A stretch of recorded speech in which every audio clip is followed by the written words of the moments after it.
Oui, qui va.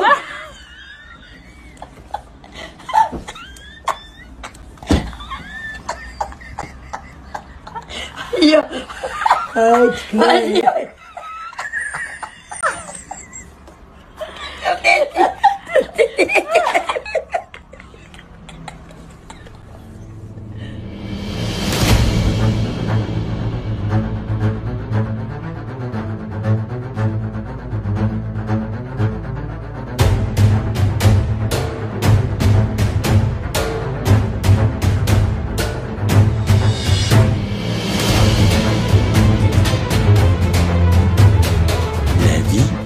Ainsi faite, nous sommes amenés à vieillir inexorablement avant de nous éteindre. Plus que jamais, des gens payent pour faire remonter leur peau ou une dépense considérable pour des crèmes. Vieillir ne nous appartient pas. Nous n'y pouvons rien. L'expression « bien vieillir » laisse entendre que nous pouvons aussi mal vieillir. Mais bien vieillir est entre nos mains, c'est notre affaire, même si ce n'est pas facile.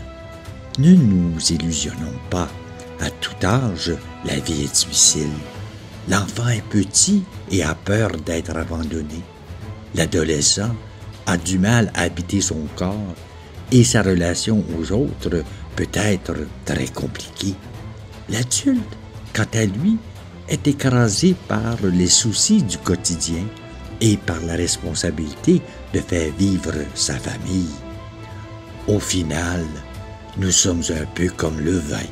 Soit il tourne en piquette, soit il mûrit et se bonifie avec le temps. À nous de faire le bon choix entre les chemins qui s'offrent à nous. Et oui, chacun et chacune a un choix. Alors qu'être vieux est synonyme de décadence, vieillir, c'est mordre encore à la vie pleine dents, être au courant de l'actualité, s'ouvrir à d'autres horizons et s'intéresser aux autres. Combien de personnes âgées ne parlent que d'elles-mêmes, s'installant peu à peu dans un cercueil de verre, et ils sont bien. La vie est un peu à l'image d'un marathon.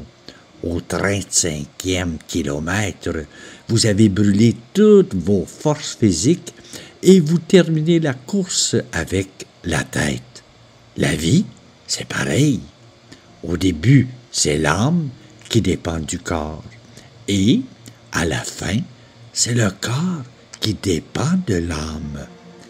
Il faut essayer de prendre conscience de cette part en soi qui est vivante, créatrice et ouverte.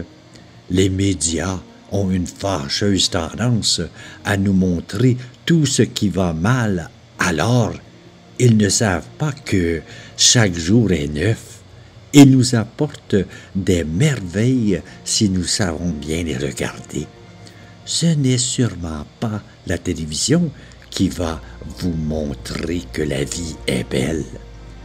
Oui, sans faute, la meilleure cure de jouvence que nous puissions faire, c'est écouter la parole de Jésus-Christ et tenter de vivre comme il nous l'enseigne. C'est rajeunir en permanence, se renouveler sans cesse, regarder en avant. Pour les chrétiens, la vieillesse, c'est le temps qui permet de se préparer à la rencontre de notre vie, celle qui interviendra avec Dieu. Enfin, je vais savoir. Et que oui, comme dit bien le petit clip d'introduction, la retraite constitue un changement qui peut parfois être difficile. D'où l'importance de s'y préparer et d'inventer des chemins nouveaux qui ne se contentent pas des petits bonheurs que nous propose la société de consommation. Un grand bonheur qu'on ne voit pas à la télévision ou dans les pubs publicitaires. Les éléments qui rendent heureux se construisent sans cesse, non dans un ailleurs rêvé, mais dans le présent de nos vies. Ce présent, ce réel auquel nous sommes liés, ne manque pourtant pas d'épreuves, voire de drames. Ceux-ci ne peuvent être niés ni sous-estimés. Pourtant, ils ne font pas taire bien des témoins qui parlent encore de bonheur à l'épreuve de la souffrance.